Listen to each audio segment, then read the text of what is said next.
Hello, everyone, and welcome to TV Literate, the podcast that unapologetically enjoys trashy TV. I'm Jillian. And I'm Megan.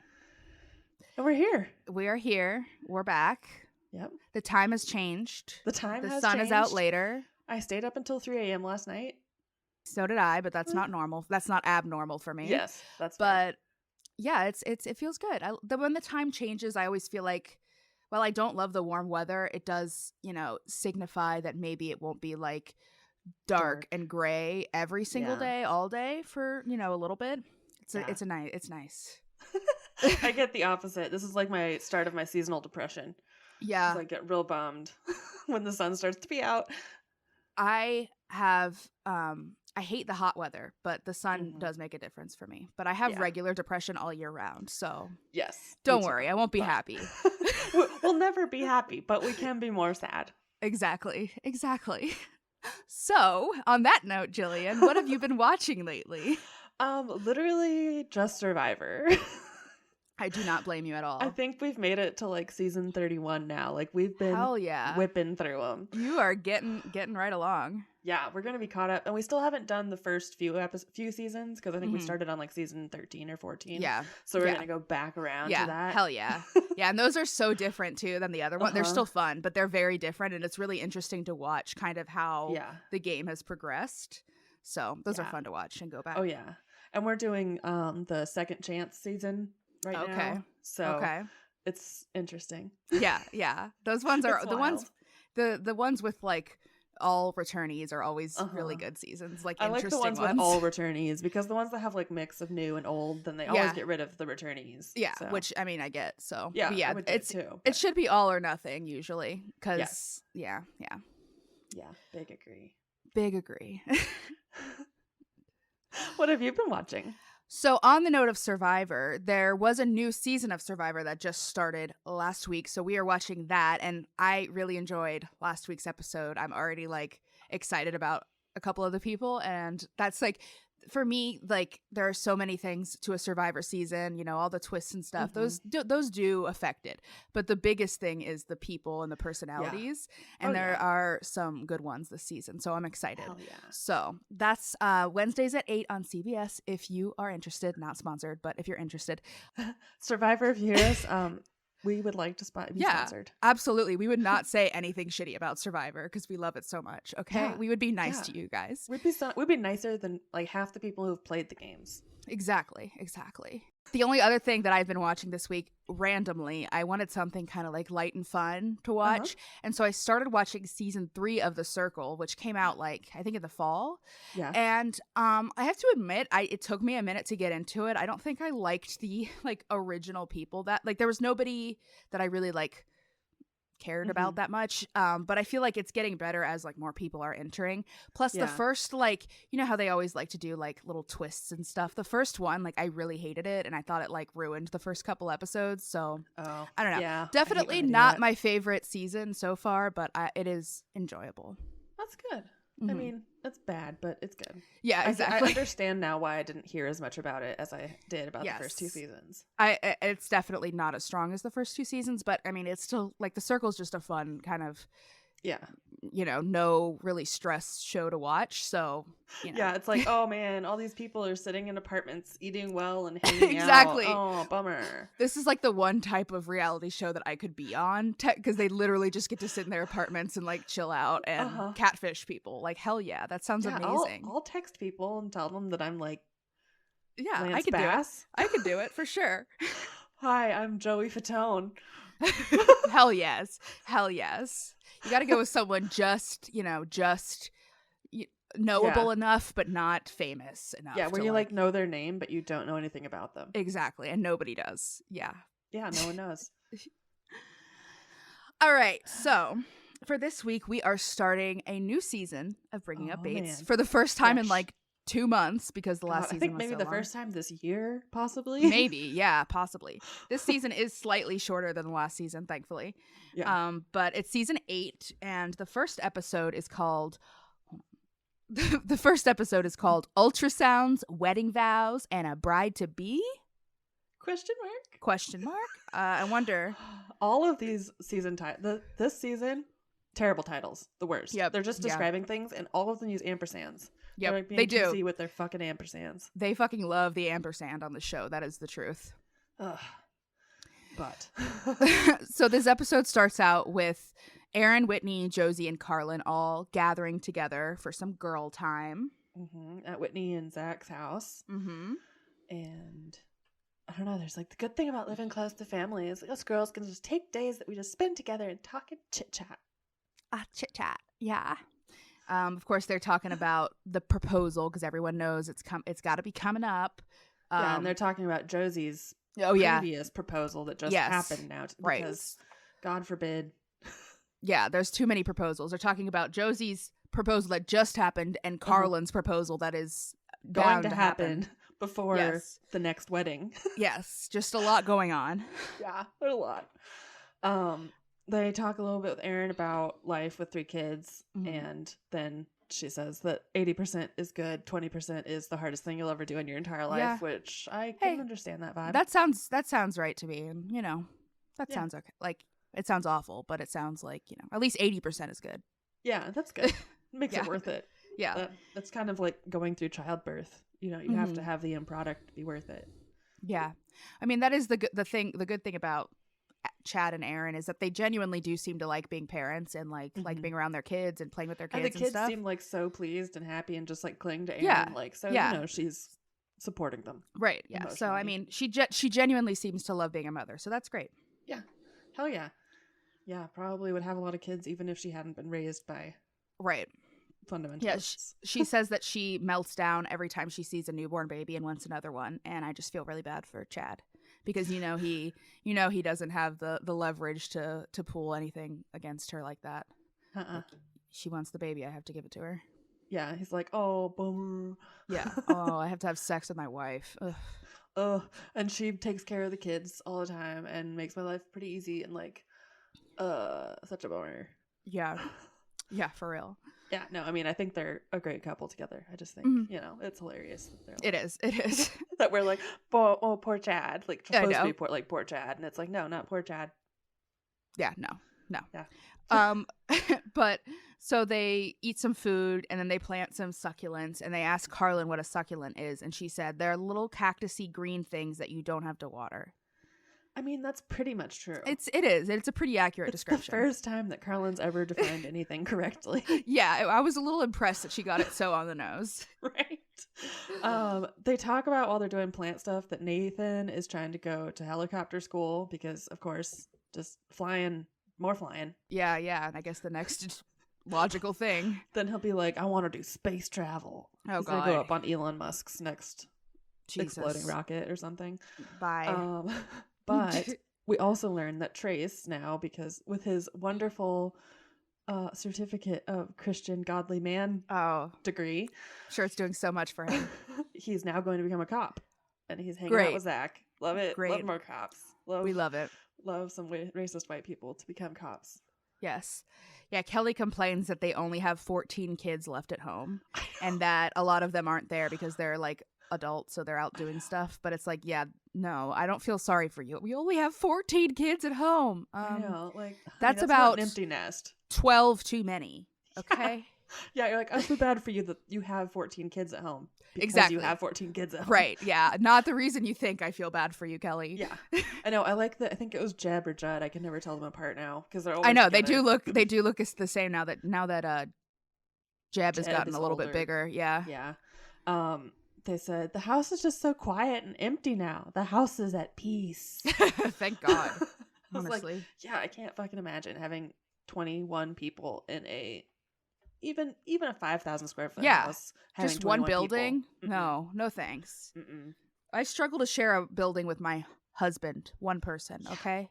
Yeah. I can't do it. Like me, Chris, and the 3 animals?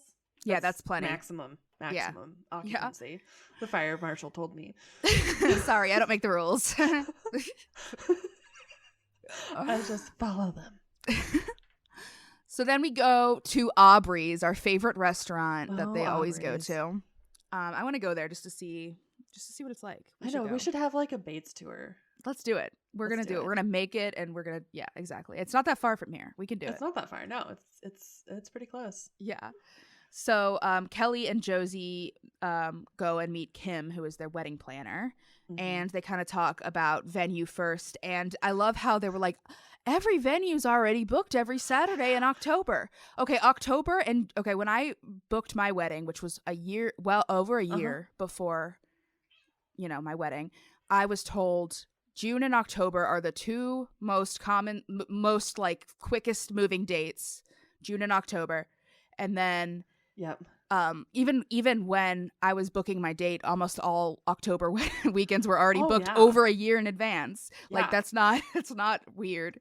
Like if you want a wedding, especially at a very popular time at a normal venue, like you got to plan in advance. That's just how it works. Yeah. When me and Chris got engaged, we were in Iceland, and then we were in the UK. So we were on a plane and a train and stuff. So we had time to like look up sit stuff and think and whatever.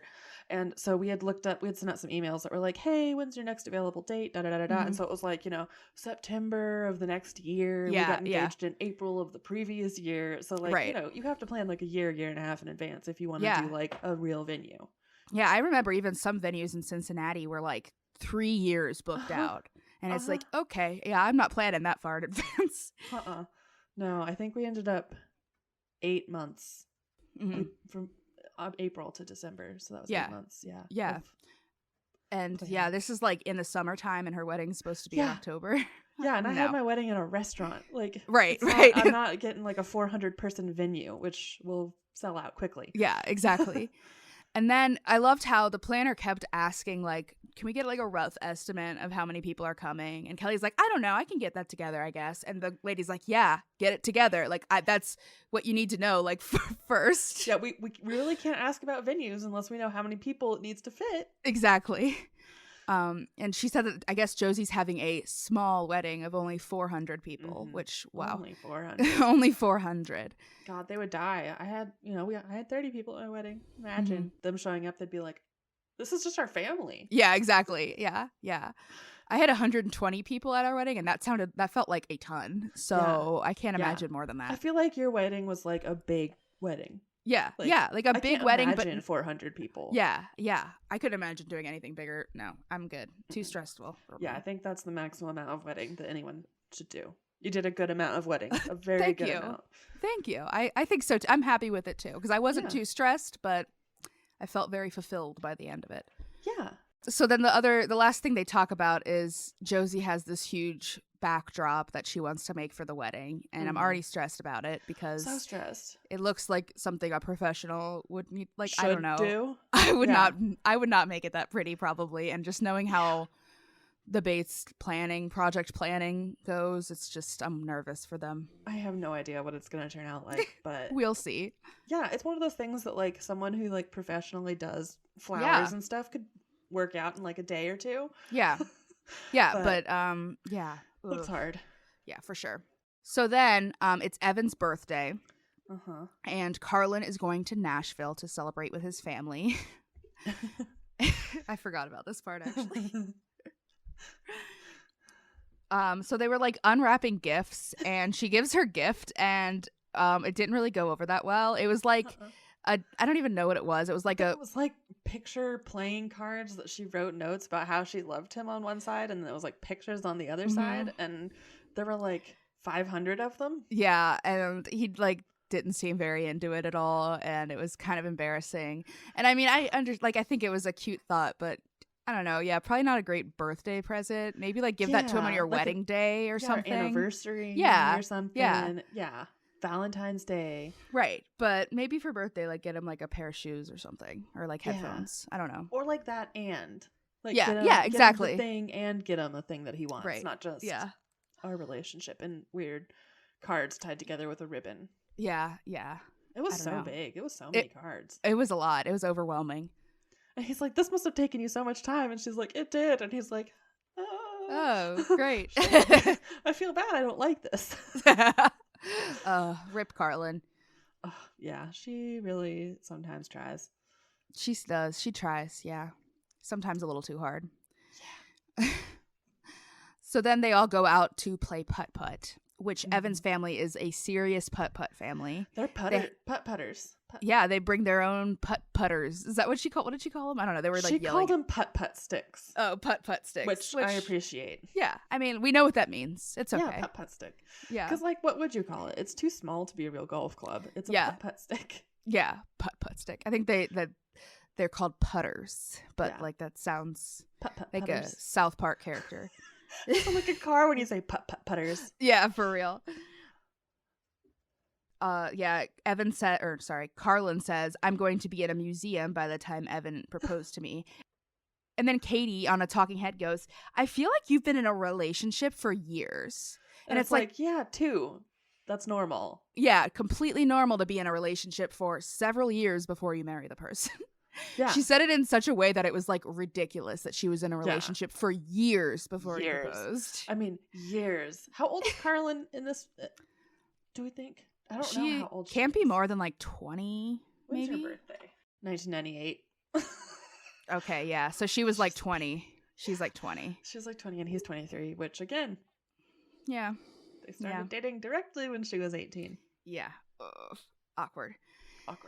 Those 3 boys really they swooped right in. Those Bates girls. I kind of hate how it all happened at the same time. Like they were probably like conspiring together to do it, and it's kind of hate that. Yeah. They were going wifing. Ugh, gross. I think it's absolutely batshit to have your own putters. I would like to make that clear. I think that's a red flag. It kind of is a red flag because it's not like it's like that shows me you take it too seriously and it's just not fun because you just like it's not like places don't have putters or whatever. Yeah, and I feel like you have to pay the same amount if you rent a putter or not because it's just like a green fee. Right. And it's like so you think that you're going to perform so much better with your own putter and that's like annoying. Like it's just have fun, just enjoy it. These people are snowflakes. They don't want to touch the putters of another putter. It is Tennessee. There could be gays there. There could be a stray gay that walks through Tennessee. You know, the stray gay of Tennessee. The stray gay of Tennessee.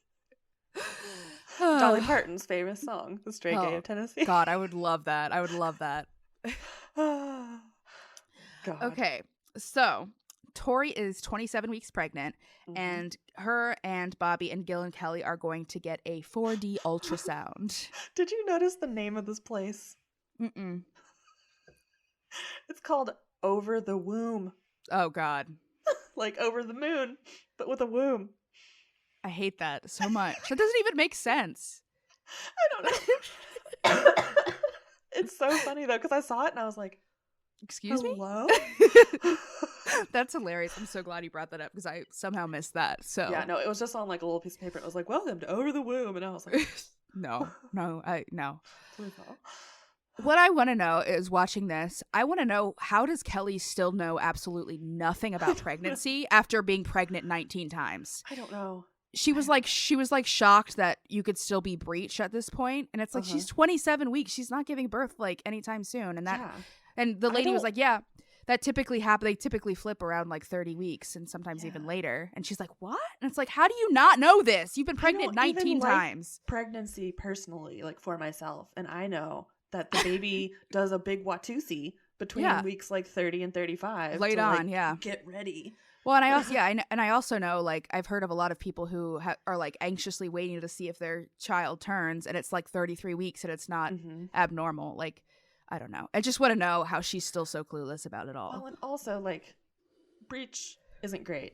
Yeah, but it's not in the modern era is not that bad. Yeah, I was a breech baby. Yeah, it's not that bad. They can usually turn babies.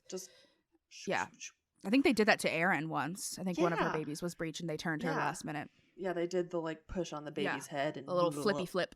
Right. Yeah. I mean, they are pretty just like suspended and goo in there, so gross. But yeah. They're just like those alien tubes but inside a person. Right. Tori was disappointed because the ultrasound tech said that the baby didn't really have much hair. But at 27 weeks, I know, baby's got a lot of time to bake. Yeah, and she's like, I just don't think babies are cute without hair, with no hair. And it's like, That's kind of a fucked up. Like, I mean, it's okay to think that, but like maybe don't say that when you're about to have a baby. Yeah. I don't know. And like when all of your siblings have babies and lots of them have been bald or blonde. It's just like maybe don't say that on, I don't know. Just like I don't understand people who like, I think that having a gender preference, you know, I think that that's totally normal and there's nothing wrong with like being disappointed if you find out you're having a boy and you wanted a girl or whatever. But I do think it's fucked up to like post a TikTok about it and talk about it. And so like your kid can see that later on. And like, you need to work out your resentment with your own child. Like you need to work that through on your own terms because they didn't do anything except exist. So you gotta figure that shit out. Did you notice that they blurred Tori's stomach because there was a part of it that was out of the like sheet? How dare we see a stomach, a midriff? God forbid we see a pregnant woman's belly. Oh my God. I know. I can't control myself around pregnant women belly skin. That's dangerous. It's dangerous. Right? Like, oh God, sinful thoughts that I'm seeing a woman get an ultrasound.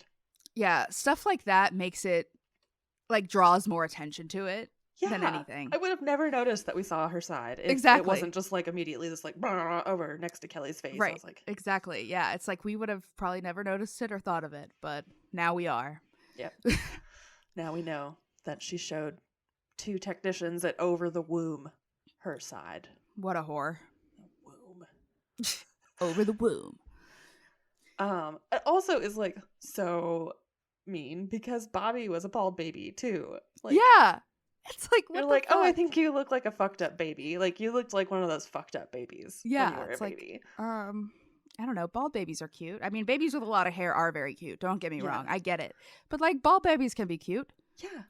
They're just little old men. Balls. Little old men. They just have little bowling balls that just like, it's really weird with the bald babies because you can like see that their skull isn't all put together and like a little boop, boop, boop. Yeah, that's freaks me out. Baby skulls are weird. I feel like we should bake for longer. Yeah. You should be a full year in there at least. At least like elephants. Just hang out in there, come out when you're like 2. Yeah, exactly. When you could talk and walk and stuff. Yeah. Yeah, when your brain's developed enough to like get that. Yeah. I think that's exactly. So then Evan is bringing Gil and Kelly to his favorite Mexican restaurant. So we all know it's time for a big talk. Big talk at El Molcajete. El Molcajete looked good though. I really wanted Mexican food when I watched this. Yeah, I mean, for all the things about Tennessee, Nashville does have a good food scene. That is true. So Evan and Carlin have been together for almost 2 years, and Evan says, we both think it's God's will for us to get married if it's your will. And I'm like, right? What the fuck? So who's the like almighty here? Exactly. Like, parents or Jesus? Gil or God? Which one? Both are 3 letters and start with a G. I know, a little scary. What are you trying to do there, Gil? Yeah. Makes you think. It's because his name is Gilvin. Gilvin. What a name. Because it's Zach's middle name. Yeah. And it's also, I think, Bradley's middle name, too. Yeah. Yeah. Like, he can't go by Gilvin and exist. No. Yeah, Gilbert? You gotta go by Gil. Yeah. Gilvin? No. No, yeah. So sorry to any of our Gilvin listeners.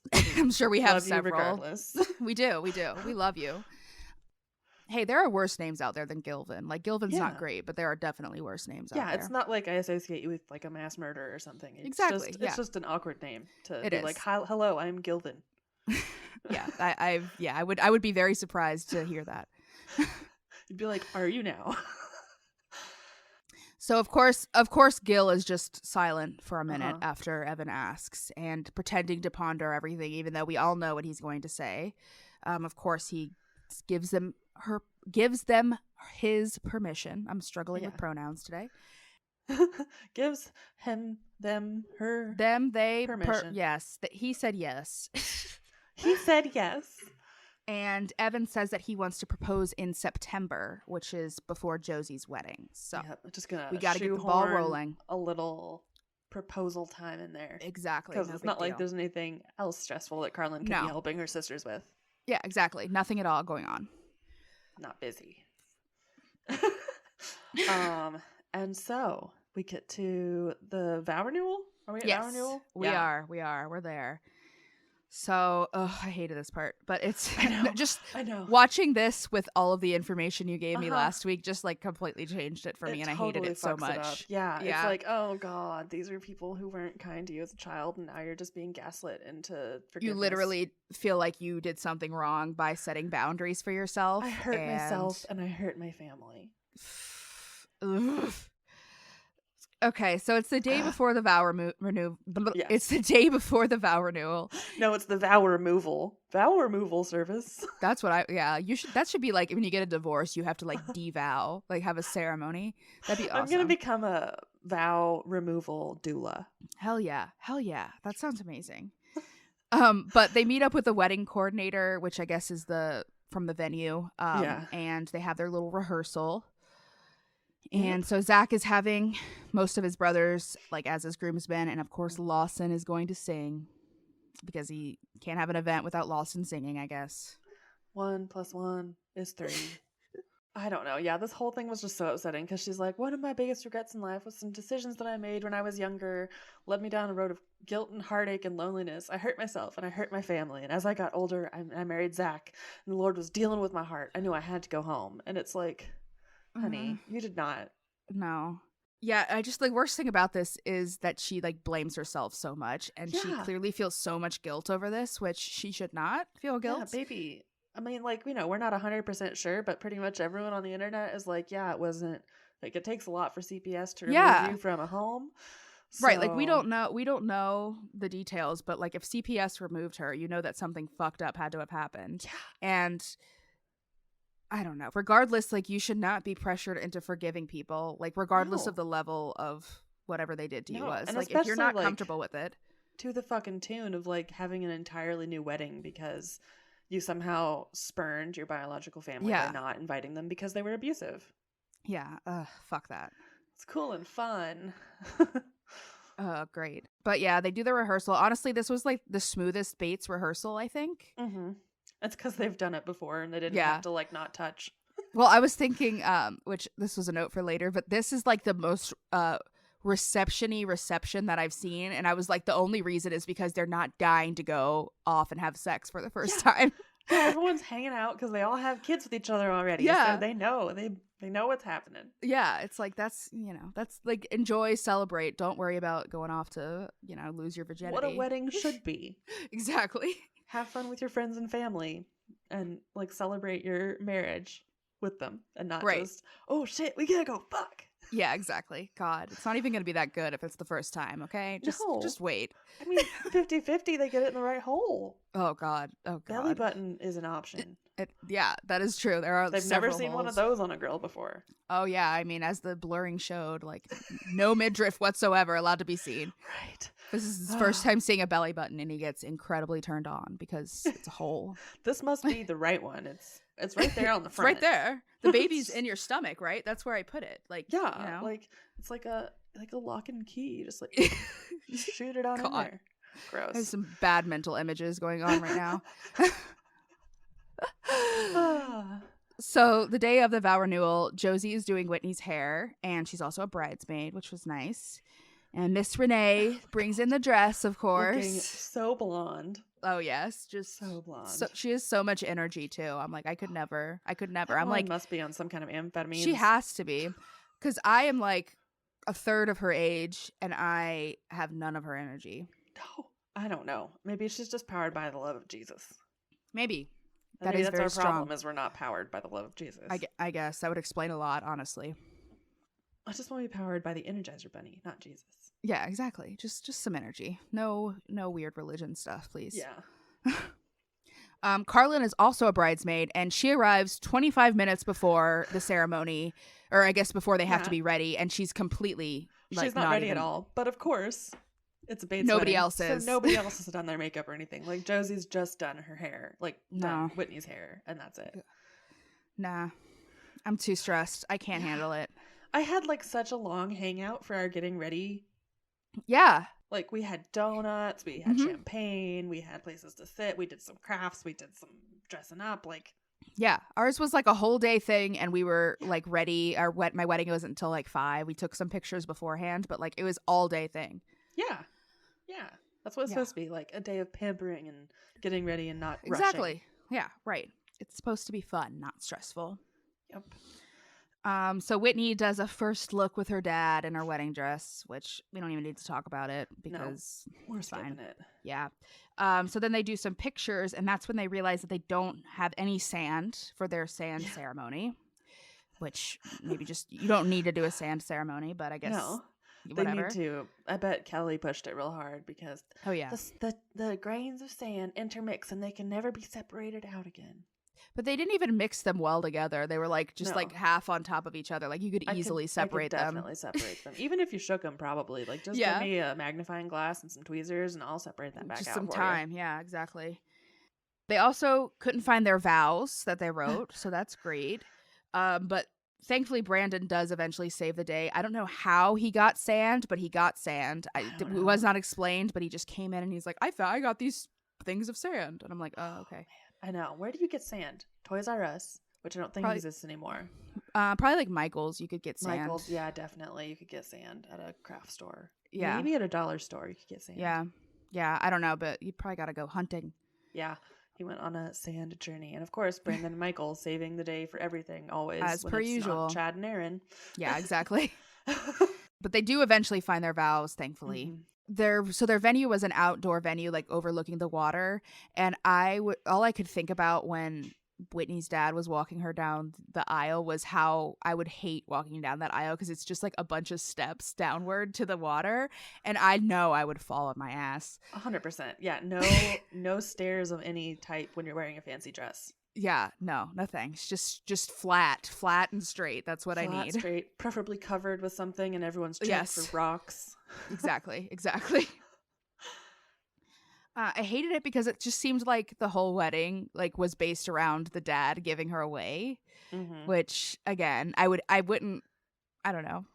I don't think there's anything wrong with the dad giving away. It's like a tradition thing. Whatever, you do what you want to do. If you're estranged, you don't necessarily get to have your way. Yeah, exactly. And it was just it just brings back that the whole reason why they're doing this wedding is for her parents who fucking suck. Yeah. And it just makes me mad. I know. But at least Whitney and Zach seemed to have a good time. And they did, yeah. And really... Whitney looked really beautiful in her dress. Oh, yeah. Her dress was so pretty, and I love that she just fuck you to the Bates and got one that shows her shoulders. Yeah, hell yeah. She's like, I'm an adult woman with children. I can wear what the fuck I want. Right, exactly. Yeah, go Whitney. Go Whitney. There were so many tears. Everyone was sobbing. Mm-hmm. My favorite part was I loved Bradley and Casey. They were just standing there and they looked so confused the whole time. And I was just watching them the whole time. I was what's happening? Very cute. Why are we here? Aren't they already married? We don't really know why you're there either, sweetie. Just stand there. It'll be over soon. Just smile. Look pretty. Yeah. And then Nathan, of course, and in one of his talking heads, he has to give his take, even though it's irrelevant. And he just says, "This is about forgiveness and letting go." All right. Okay. I don't know. I just hate it. Have a lot of anger. Yeah. Hate it. I feel like. Yeah. It's gross. And I also just hate Nathan. So whenever he says anything, anytime Nathan agrees with someone, I'm like, oh, they're bad. That's bad. And Nathan's always just piping up and saying his opinion and things that girls should always have their hair up. Girls should always have their hair down. Girls, guys only like this. No, Nathan, you're just weird. You're just, yeah. Also, I don't care what guys like. I like what I like, and I do what I want for myself. But thank you. Exactly. So then Lawson sings his song during the sand ceremony. And yeah. It was a song. Yeah. And then it ends with JC, who's Whitney's dad, coming up to pray, even though it's clear he doesn't want to do it. And he was nervous, but they made him do it, which I mean, good, do it. Make him do it because this whole doing this wedding for him. You got to do it, sir. This is for you. And then Zach talks about how Whitney's dad, quote, never quit loving her. And it's I would fucking hope not. That's her dad. Yeah. You're not supposed, even if your kid is estranged, even if your kid has done something bad, you're still supposed to fucking love your kid. Yeah. That's, you can love your kid and not like them. And exactly. But also, it doesn't matter if your parent loves you or not if they're abusing you. Exactly. But it's just it's fucked up that he's Zach was trying to be like, he's such a good man. He never stopped loving his daughter when she left after he abused her. Right? And like, oh, it's like, what he the was supposed fuck? to punish her because she fucking got out by CPS. Yeah. It's just, I hated it. I hated it. Huge. Hate it. Yeah. And so everyone, they do the kiss. They do the pray. They go to the reception. The reception actually has food. People look like they can there's eat actually and be humans. like a full reception. Yeah. And at the reception, they announce that Whitney is pregnant. Spoiler alert, does not end well. But I hated that when they announced it, they zoomed in on poor Michael and Brandon. I know, always. They're just like, how do you feel about this surprise announcement? And it's like however they fucking want to feel. Don't film them. Yeah. Like, let them have their moment. It sucks to learn that somebody is pregnant that is not you when you want to be pregnant. Yeah. I know for a fact that that's like one of the most, even if you love the person, even if you're so excited that the person is pregnant, that they didn't struggle like you did, it's still so hard to hear that another person is pregnant and you're still not. So yeah, sucks. Yeah, big cosmic punch in the neck. For sure. But did they announced it by, I don't even know if they made Bradley say it or if he just said it, but he said, Mommy has baby in her belly. Yeah, it was kind of cute. Yeah. He seemed really excited. He did. He seemed amped. It was cute. You know, the little kids do love announcing stuff and getting attention. So yeah, that's cute. It was cute to announce. And it was like a nice way to include the kid, you know, on, you know, a big part of the day. So yeah. Do you have anything else to say about this episode? Nope. Should we move on? Let's move on to the Big Apple Bride. Big Apple Bride. So this episode starts with Josie looking at wedding dress on the internet. And she says she wants something simple, flowy, long sleeve lace. And there is actually a specific dress that she really loves. And no store around her sells it. The only place she can get it is in New York City. I was expecting them to go to like Kleinfeld's or something, but then I was like, fuck, this is TLC. Yeah, if it was TLC, maybe, and then there would be like a crossover, say yes to the dress. But yeah, there are other wedding dress shops in New York City other than Kleinfeld's. Who even needs them? I know. I don't think the Bates would be allowed in Kleinfeld. They could not, like, they would freak out over the prices. They would freak out over the prices, and they would fucking die. That what's his face, the main guy, is like the gayest man Randy? ever. Randy, thank you. Yes, I love him, but he is. Oh not yeah, subtle. He's amazing. I love him. Yeah, he's not the Bates type of person. But yeah, I think the lowest price of a dress at Kleinfeld is like $2,000 or $2,500, which was more expensive than my dress. So I'm sure it's more expensive than the Bates dresses. Yes, exactly. So they're going to New York, and they're gonna take Whitney, who's never been to New York, which is cute and nice because holy shit, did she love New York? Yeah, it was really cute to watch Whitney. But before we get into that, Evan is taking Carlin ring shopping alongside Katie, Callie, and I think Evan's brother Ethan. Yeah, there were a lot of them. Yeah, there were. So Evan talks about how they wanted to make the decision together to make sure that, you know, they both got what they wanted. And I think that that's a great way to do it. That's how my husband and I did it. We went shopping. I said, these are the rings I like. You can get one of these. You can get one similar to it, whatever you want. And it worked out for us. Yep, that's pretty much what we did too. I sent Chris like my Pinterest board of rings. Yeah, and I was like, this is the style. These are the styles I like. Here you go. Yeah, exactly. And it's like, you do whatever you want. Like, surprise me with whatever you want. But I want a good ring. I want a ring that I'm gonna like. Yeah. They said something like, not a lot of Bates girls have ever been taken ring shopping for their own ring, and I was like, again, kind of depressing. Yeah, it is. It is. Wear every day for the rest of your life. You don't get input on.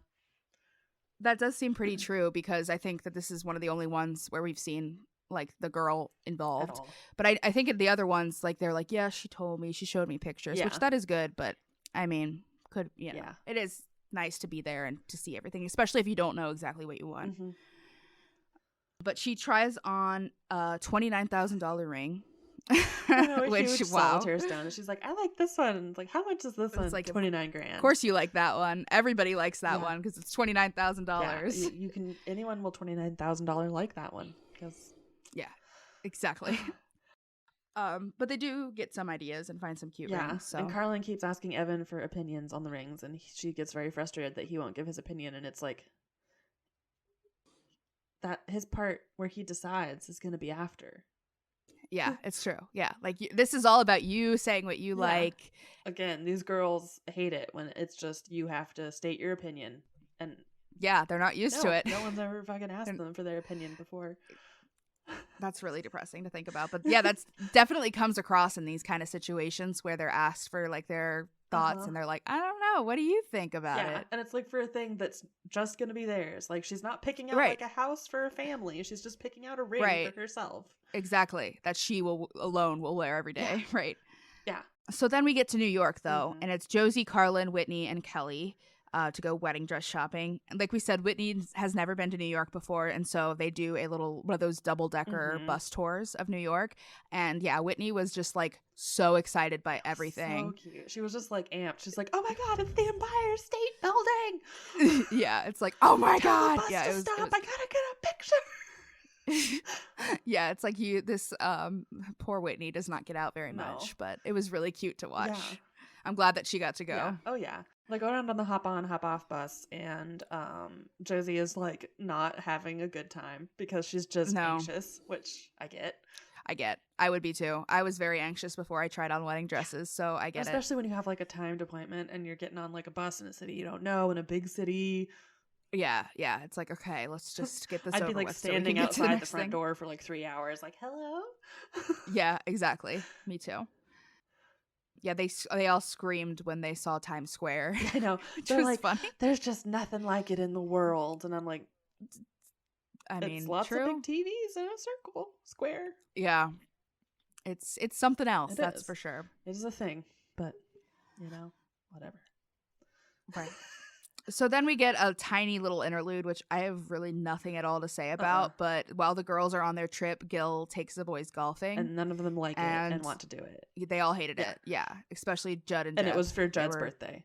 And Judd hated his birthday activity, which sounds right. Great. Yeah. Yeah. Poor Judd. Sorry, Judd. You can only do the manly activities that your father deems fit. Exactly. God, I don't blame him, though. I would fucking rather die than go golfing. I went golfing twice in my whole life, and that was just like to the driving range because I was like, I'll try it, see if I like it. Not good at it. Nah. Not like I'm good. Not huge. So then back in New York, it's time officially to go wedding dress shopping. So they go to their little shop, which is just, I don't know, it's a pretty small little it looks like a designer's thing called Leanne Marshall. On the 12th floor of a building. And Whitney was like, ooh, fancy, a 12th floor? 12th floor, fancy. God. So the first dress, well, she tries on 3 dresses, and they're all pretty similar. They're all, like, exactly what she wants, like long-sleeve lace with a flowy bottom. So the first dress is, they didn't like it because the top kind of, like, blended in with her skin. Yeah. And the lace was, and I do agree, weird. The lace was weird. The way it was placed on the, like, it was like just weird. From your waist up to like the bottom of your boobs. Yeah, it was an awkward, weird. It was weird. I didn't really like it that much. The second dress was better though. It was elbow length, flowy bottom. Yeah, but she didn't want the elbow length. She wanted those long sleeves. Right. And so she finally tries on the third dress, which this is the dress that she like originally came for. And it's basically everything she wants. And with a little bit of I guess the try on dress has a nude under thing. And they, of course, don't like that because it looks too much like skin. Oh my God. So Fundy possibly showing all of the skin on their front top bodies. Imagine that. Fundy's having skin. But so they're planning on changing that to a white lining instead. Which it did look cute in white too. Yeah, no, it looked great. Yeah. I really liked her dress a lot. But yeah, she found her dress, so she was feeling quite a bit better, I think, after that. Which I remember when I found my dress, that was like the biggest relief. That and the venue were like the 2 things that like, okay, we got those down. Like everything else will fall in place. Yeah. Add additions on top. We've got to be dressed and we've got to be able to be somewhere. We got to be at a place and we got to be dressed, and then we'll figure it all out. If everything else falls through, that's fine. We'll still get married. All right. So episode 3 is called A Proposal to Plan and Wedding to Do. More ampersands. Yeah. So we start out at Aaron and Chad's house where Evan is meeting Kelly and Aaron to get proposal ideas for Carlin. So this is like when mm-hmm. they met for Josie's, and they were like, she wants to go to Utah. Yeah, right. I loved there was a talking head with Zach where he talks about how like the proposals are getting bigger and bigger every time, and then he says by the time Callie gets engaged, it's gonna happen like on Mars. Gonna have to propose in orbit, he said. Yeah, I thought that was so funny because it's like, yeah, it's like, guys, it's you can call it. That's just too much for me. It's so much, but that's fine. It's fine. I mean, the girls seem to love it and want it, which is fine. But you don't need to. Yeah, it's okay. No, if you really don't. I think they would also like it just in general if you proposed and said nice things to them. True. Anywhere. Exactly. Erin tells Evan it's important for Carlin to be at a place she's never been to before and for it to be a surprise.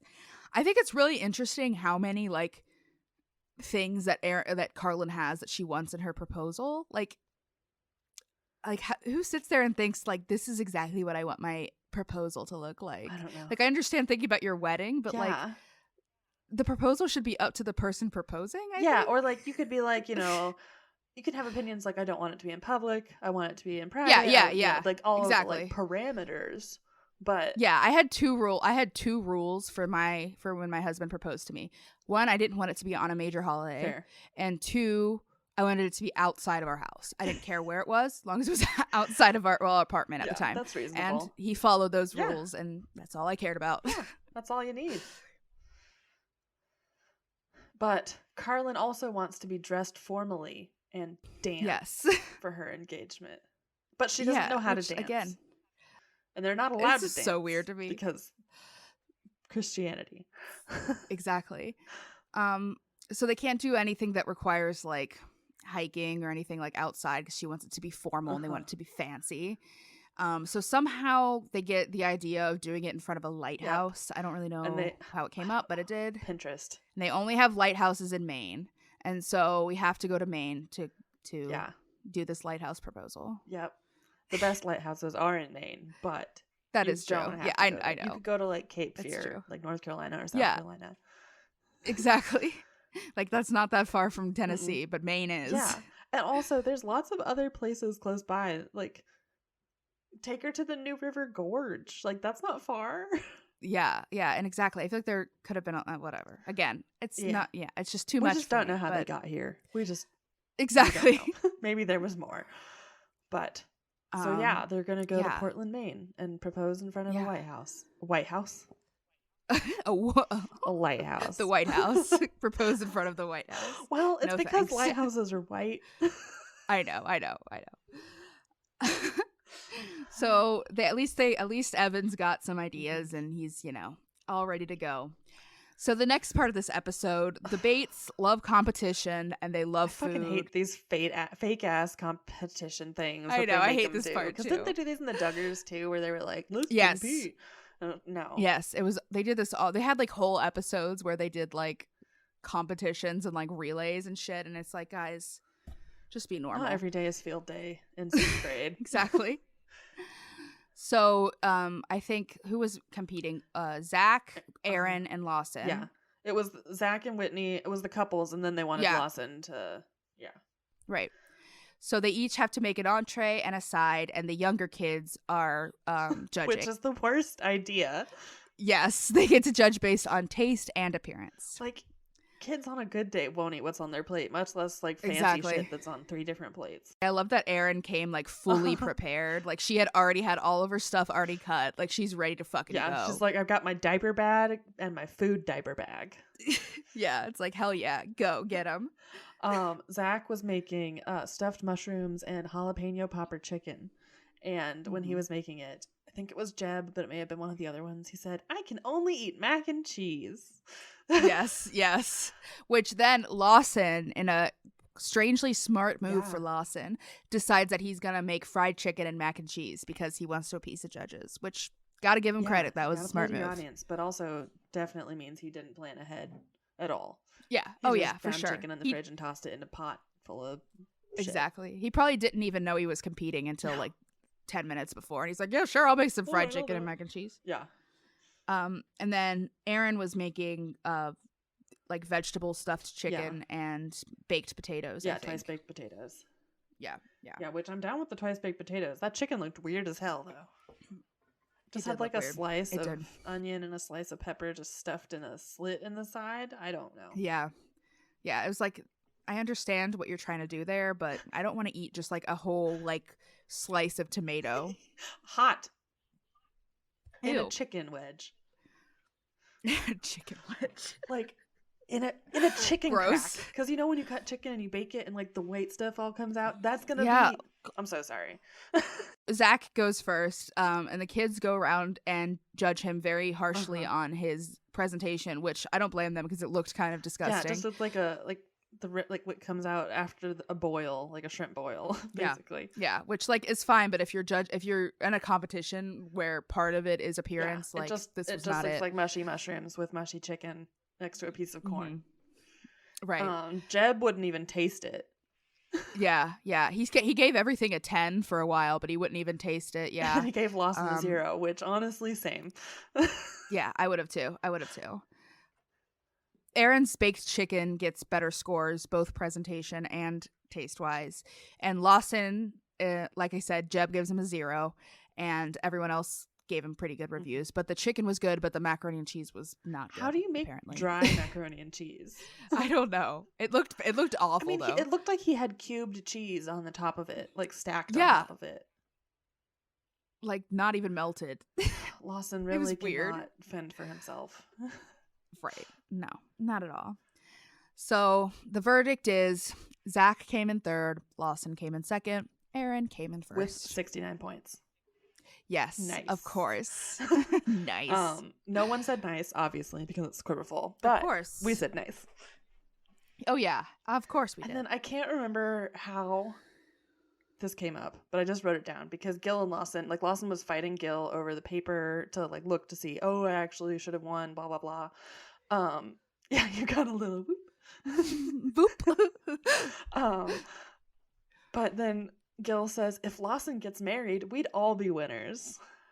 Yes. It's like, yeah, get rid of him. Make him move out and make someone else take care of his dumb ass. Yeah. Well, their time is coming. He's getting married in like 2 months, I think. And it's not even going to be televised. He's going to die. I know. He is. He's probably so pissed because they fully expected their wedding to be on TV and probably paid for. Yeah, they fucking did a proposal in Italy. Yep. God, we will never get to see that stuff. I'm so pissed. Not really, but I am. I need someone at Up TV to do us a solid and just leak it. Please, just leak it. We're not losing them any money for by us. Leaking it to us. Just so we can do a couple episodes on it. That's all we ask. We'll have a partnership. Up TV. Exactly. We'll work this out. So then unfortunately we end this episode on kind of a sad note because we find out that Whitney had lost the baby. Mm-hmm. But they are taking comfort in the fact that Aaron and Chad have also been through the same thing before, and so they're kind of using them for support, which I imagine is very helpful in this time. Mm-hmm. And so they come over and they plan on planting a tree in honor of their lost babies. Yeah. Which is nice. And they kind of explain what's happening to the kids in like kid-friendly language, which was good. Which is, a good thing to model too. Definitely. Bradley was apparently very sad about the miscarriage, which is a bummer. That is really sad, yeah. But they plant a dogwood tree. Yes, and so they can see the flower blooms every spring, which is sweet. Mm-hmm. And they're praying that Jesus will give them another baby. Yep. And at the very end of this, Zach says, I just know that one day I'm going to meet that baby in heaven, and I'm just looking ahead to that hope. And I'm like, why are all these people so ready to die? Yeah, that is true. And also my question is, this is a question. Yeah. So if you lose a baby, do they become a human when it's soul? Like a full-grown human soul? Like, is it look like a human baby when it's in heaven? That's what I want to know. Or is it like an adult? Like what is it? Yeah, especially with an early miscarriage. Yeah, exactly. It's like, where does that translate to? I know. I think they think that everyone has like your full soul from point of conception. Yes, which is why abortion is so bad. Yeah, because you're a full person in there already. Okay, so the last episode for today is called A Sweet Shower and a Surprise Switch. Ampersand. Not a Nintendo Switch. Yes, more Ampersands. God, I wish it was a surprise Nintendo Switch. That would be cool. That would be good. Here you go. Here's Animal Crossing, babe. Have fun. Hell yeah. So Josie and Kelly are back in New York City to pick up her wedding dress. Like we said, they made a couple of changes. The biggest one being the underlay, or the lining, is white instead of nude. And honestly, it is a really beautiful pretty. dress. And they added buttons on the sleeves, and they added another layer of chiffon in the back to make it even floofier of a train. It's very pretty. It's really gorgeous. Yeah, it's very romantic elegance. Yeah. Definitely seems to fit Josie's style. Yeah. And it's good for like a fall outdoor wedding too, I would say. So I approve. I do too. It was very cute. And it's pretty much good to go, except they need to let out the seams just a little bit so she can move her shoulders. I loved that scene when they were talking about that, and the lady at the... She's like, so you can dance at the wedding, because that's like the most wholesome thing that most of us think about. Yeah, is like dancing at weddings. And Kelly goes, so they can hug. Yes, you can give a hug. Yeah, but it's like, she's not going to be dancing at our wedding reception, which is really unfortunate because that's so fun. So fun. God. So, speaking of dancing, Evan is learning how to dance so he can use it in his proposal. And I guess he's practicing with his mom. And I don't know, this was weird. It was so weird. I couldn't tell if it was his mom or his grandma because, I think it's his mom. She's quite old. Like, yeah, like her hair is like fully white. Like white gray. I think Evan has a lot of like much older siblings. He's probably like the Judd and Jeb of the baby family. Yeah, exactly. God. But I don't know. This was just awkward. It was super awkward because she didn't really seem to know how to dance either. Yeah, it's like none of these people know how to dance. So like, let's just not worry about it. And if you want to dance, like you don't have to like. There's not going to be music. Yeah, like you could just like sway with your person, and like that hug is fine. And sway and put your little hand out and just do. Exactly. Like you don't need to get all. It's not even your wedding that you're preparing this for. It's going to be our first proposal dance, and I am going to lead and teach her on the fly. Jesus Christ. Anyway, I don't know. I hated it though. I did too. So then we go to Josie's bridal shower, which is a tea party. Which I think is very funny that they're like, we're going to throw her a tea party, but she only drinks coffee. Yeah, she doesn't like tea, which, okay, whatever. Maybe save that one for a daughter who likes tea. Yeah, like I or feel like a girly girl, like cute girl, because Josie is more of a like elegant vibe. Yeah, girl. Yeah, exactly. Right. But of course, Josie comes 20 minutes late to her own party, which is normal. But God, I know all these people are so stressful. I'm like, please just show up anywhere on time. Just one place. It seems to be everyone because they were still showing up at 5 and people were like just starting to show up. Right, and it's not even like I would understand it if you're like coming with 10 of your kids and it takes forever, but it's like there'll be like one person coming and they're like, sorry, I'm half an hour late. Like, sorry, that's unacceptable, and people need to like start fucking like setting boundaries. Sorry, you can't get in 30 fucking minutes late to an hour-long thing. No, leave. Exactly. I mean, not her own bridal shower, but yeah, exactly. People who are like chronically late with no excuse, it just like annoys the shit out of me. Like, it's so disrespectful. If you have kids, I'll give you as much time as you need. Right. But if your only thing is like you can't like figure out how to get your shower and get out of bed to get to there on time. Like, and I'm not saying like an 8 a.m. appointment. I'm saying like a social event at 5 3 p.m. or 5 or whatever. Bridal shower. Right. It's like, okay. So they play a game where they have to smell all of these tea bags and then guess the correct flavor. And a table of the Bates girls learned how to like rig it so that because basically they would go out to Kelly and get the answers checked and she would tell them which ones were right. And so they kept just really quickly switching it and going back until they like did process of elimination, which hey, whatever. Yeah, I don't think anyone would have ever won that game otherwise. I think probably every other table was like, thank God someone won. Yeah. It's over now. Yeah, exactly. At least it's over. Yeah. I hate those games because some like, when it has like, okay, so smell these 6 tea bags and then there's these 48 options on this paper for you to circle and say which one it is. I'm like, unless you're going to make me like fold it up and put it in a thing and whoever gets the closest. Right. Yeah. I'm not into it. So then Evan has hatched a plan basically to tell Carlin that they are going somewhere for their proposal. Again, why did we need a song for this? I know. It's just there's every step of this has too much going on. So much. And so basically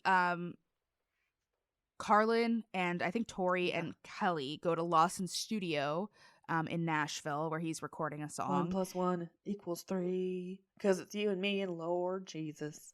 Oh, God. I want to die. Evan is coming to surprise her and let her know what's going on. And so what ends up happening is Lawson's like, oh, I have to go back in the studio and record another line. And so he goes, and then it starts playing the music, but it's not Lawson's voice. It's Evan's voice. And he's singing a song he wrote for this occasion. That he was practicing in the car to his own piano playing. I am so thankful that my husband doesn't sing. Yeah, Kyler would have definitely I could not handle it if he did. I cannot do it. I cannot handle somebody singing songs to or about me. Too cringe for me. Me too. I know. One time in middle school, a kid wrote me a poem, and I freaked out, and I didn't go to school for like 2 days. I would not blame you. That sounds awful. Yeah, I literally was like, please forget who I am. Never write me again. Never look at me, think of me, anything. I'm sorry, Vinny DiPasquale. That I just was like, no. Please, God, no. Rip Vinny. Oh, just killed him. That's really sad. But of course, Carlin is like losing her goddamn mind because she had no idea any of this was happening. And she runs and gives Evan a big hug, and she talks about how she still remembers that hug and it was so amazing. And it was like really the worst part is when she and Lawson were on the talking head together, and yes, she said that hug was just so hot. Yeah. And I was like, and then she's like, I get flushed when I talk about him. I'm like, please stop. Please stop. This is so awkward. I want to die right now. Then we get the little talking head of Tori and Bobby, where Tori's like, this was the coolest, the best surprise ever. Oh my God, it was amazing. And Bobby just looking there like, oh, I took you to Utah.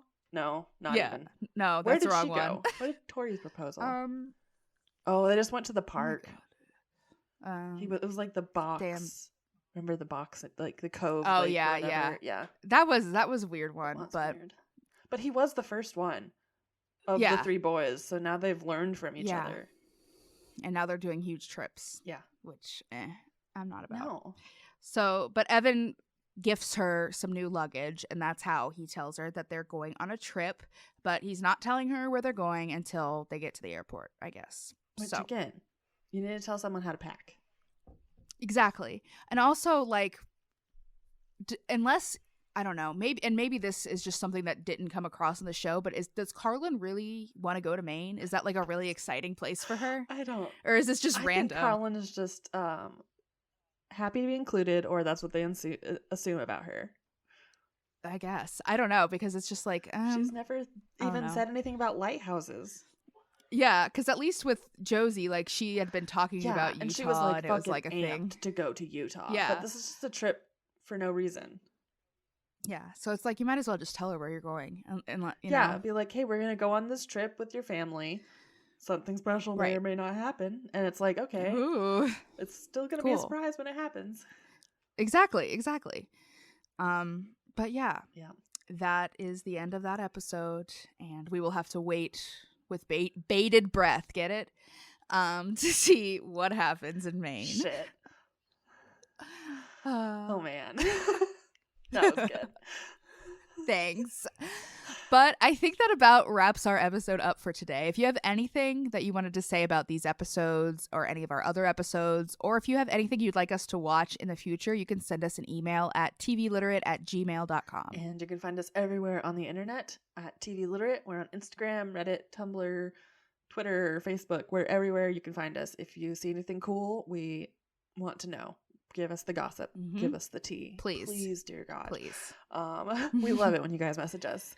And if you would like to help us out with our podcast hosting costs, you can send us $1 or $2 at ko-fi.com/tvliterate. Nice. You got through it. I'm proud of you. It was a close one there. Dot really almost fucked me up. Threw you off. And if you have time and you would like to leave us a review, we would also greatly appreciate that. And we will see you guys next week with another episode. Bye-bye. Bye.